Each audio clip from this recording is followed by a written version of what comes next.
Ano kaya ang pwedeng gift na ibigay ko sa mga kapatiran sa church, sa mga friends ko sa Mother's Day na pasok sa budget ko? Alam ko na. Watch me.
Yan po ang ating DIY Mother's Day card na gagawin for our Mother's Day.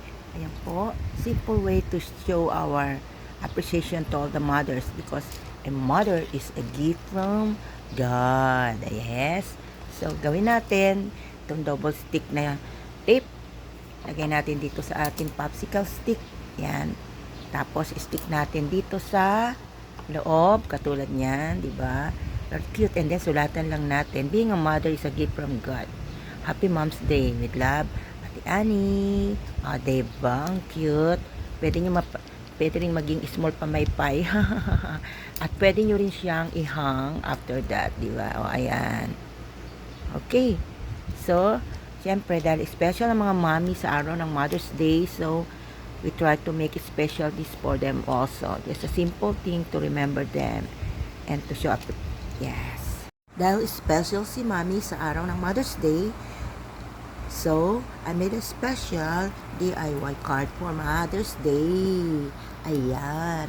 A mother is a gift from God. Happy Mother's Day with love, Ate Annie. Ate Panmoy. Ayan po.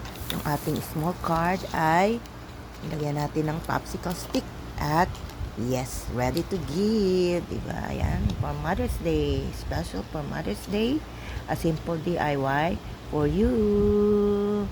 From Ate Panmoy. God bless, Mother. You are a gift from God.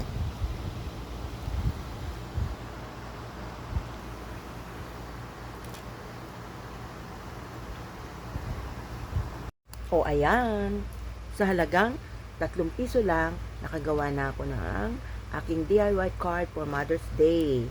At marami akong mabibigyan na pasok sa budget. Anong sa inyo, di ba?